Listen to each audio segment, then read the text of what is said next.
अस्सलामुअलैकुम नाज़रीन, धरती टीवी में भली कार मां आहियां मंज़र अज़ीज़। सब खां पहिरियां शामिल कंदासीं हिन वक्त जूं हेडलाइंस।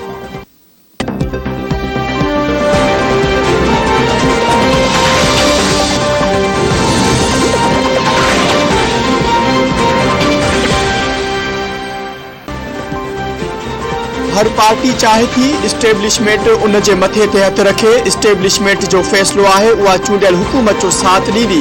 अपोजिशन मार्च ज़रूर करे पर मार्च में न पंहिंजे फैसले ते नज़रसानी करे। नवाज शरीफ जे अचण सां को फ़र्क़ न पवंदो। 3 माण्हू हिते आहिनि। सियासी ताबूत खे खणण जा 4 पावा घुरबल हूंदा। इमरान खान जी एजेंडा महांगाई जो ख़ात्मो आहे। वफ़ाक़ी घरू वज़ीर शेख रशीद।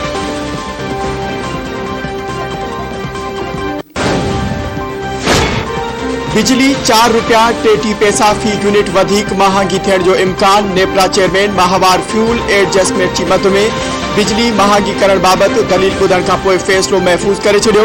मंज़ूरी सां वाहपेदारनि ते 29 अरब रुपयनि जो इज़ाफ़ी बार पवंदो। नेपरा चेयरमैन जे समूरनि पावर प्लांट्स जी बंदिश जो शेड्यूल नेपरा सां शेयर करण जी हिदायत।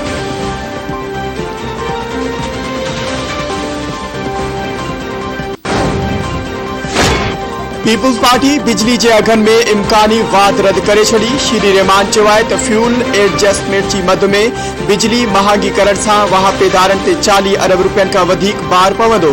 गरीब आवाम के रिलीफ पैकेज ॾियण जी दावेदार हर ॾींहुं महांगाई जो बम केराइन पिया। छा वाहपेदार महांगी LNG सां बिजली पैदा करण जा ज़िम्मेवार आहिनि त भाई सरकार 1 साल में बिजली जी फी यूनिट कीमत में 18 रुपयनि खां वधीक इज़ाफ़ो कयो आहे। महांगाई खां परेशान अवाम मथां वधीक बार न विधो वञे।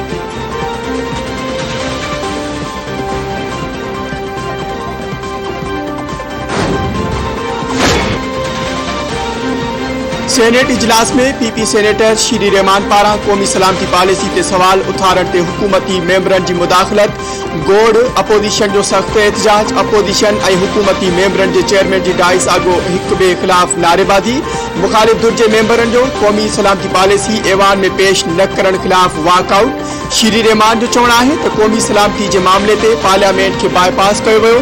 क़ौमी सलामती पॉलिसी सेनेट में छो पेश न कई वई। TTP जंहिं पाकिस्तान ख़िलाफ़ जहाद जो ऐलान कयो आहे, अव्हां उन खे माफ़ करण ऐं खेनि क़बूल करण वञी रहिया आहियो। छा उन पॉलिसी सां पाकिस्तान महफ़ूज़ थींदो?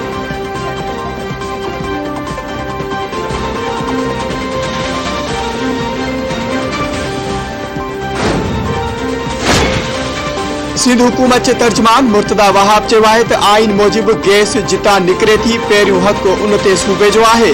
सिंध सूबे खे पंहिंजे हिस्से जी गैस नथी ॾिनी वञे।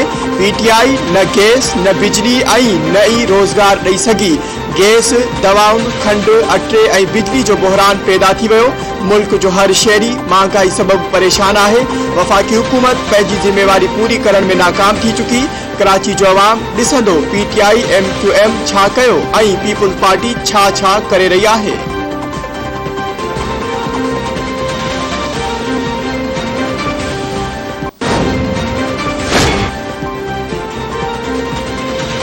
सॼी दुनिया में बयानीअ जी जंग जारी आहे। हुकूमत समुंड पार पाकिस्तानियुनि खे सहूलियतूं फराहम करण लाइ कोशिशूं वठे पई। असां सभिनी खे गॾिजी पाकिस्तान ऐं अवाम जी ख़िदमत करणी आहे। परॾेही वज़ीर शाह महमूद कुरैशी जो इस्लामाबाद में 41 सिफ़ारती कोर्स जी पुॼाणी वारी तक़रीब खे ख़िताब।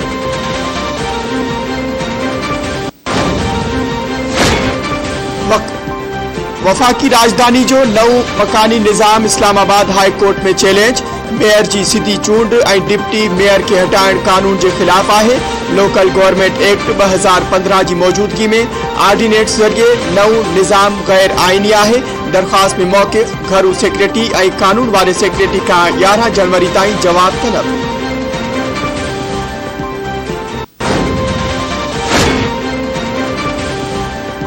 वॾे वज़ीर जे ज़राअत बाबति सलाहकार मंज़ूर वसाण जी सदारत हेठि सिंध जे फर्टिलाइज़र कंपनियुनि ऐं डीलर जो इजलास। सिंध में भाड़ जी खोट बाबति गौर वीचार। मंज़ूर वसाण जो चवणु आहे त सिंध खे पंहिंजे हिसे जी यूरिया भाड़ जी खोटा न पई मिले। सिंध जे हारियुनि खे वक़्तसर ज़रई भाड़ मिलणु घुरिजे। डीलर जूं जेकी कोताहियूं आहिनि उहे ख़तमु थियणु घुरिजनि।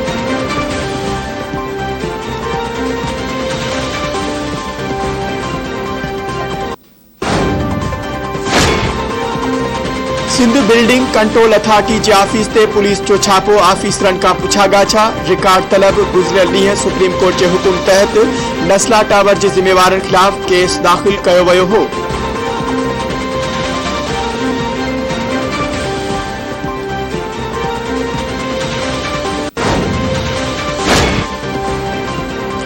हैदराबाद में अगूणे MNA गनी टालपुर के घर में धाड़े वारे वाक़े की जांच लाइ JIT कायम। SSP की सरबराही में 6 मेंबरन ते बदल गडल जांच टीम जोड़ी वही। JIT के जांच करे 7 ॾींहनि अंदर रिपोर्ट ॾियण की हिदायत।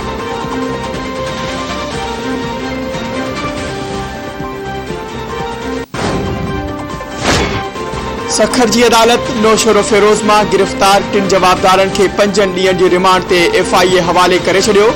FIA सखर की टीम कार्रवाई कंदे फोती औरतुन के नालन ते मोबाइल सिमूं कढाए फराड जरिए पैसा कढाइण के इल्जाम हेठ 3 जवाबदारन तुफेल खलील ऐं बबन के गिरफ्तार किया वियो।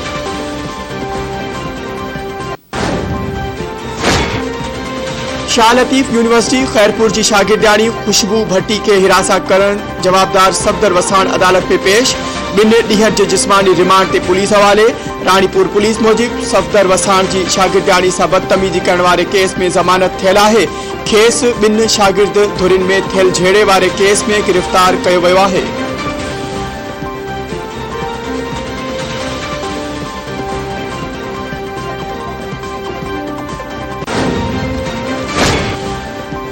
कुंभ में 3 साल अग पुरस्कार नमूने गुम थियल नौजवान जो को पतो पैजी न सको।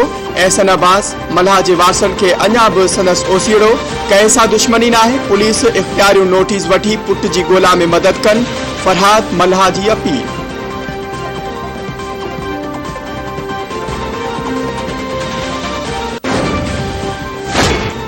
सिंध में भाण की हथरादू खोट ऐं ब्लैक ते विकिरे खिलाफ मुख्तलिफ शहरन में एहतजाजी मुजाहरा।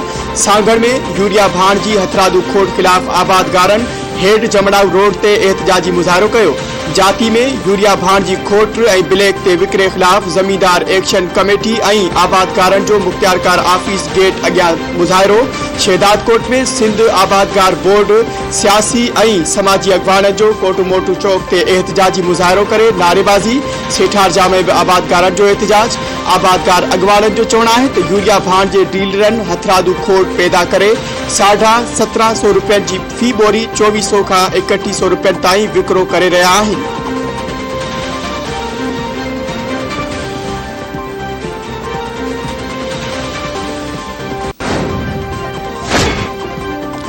आई Sindh police non vaccinated corona जो शिकार ऐं फोत थियल ऑफिसर्स के माली फ़ायदन लाइ नाअहल करार ॾेई छॾियो।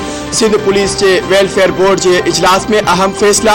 वैक्सीन न कराईंदड़ एहलकारन के वबा में मुब्तला थियण की जरूरत में 10,000 इमदादी रकम न मिलंदी। कोरोना में फोत थियल नॉन वैक्सीनेटेड एहलकारन के वारसन के ऐलानियल 5 लाख रुपया इमदाद न मिलंदा।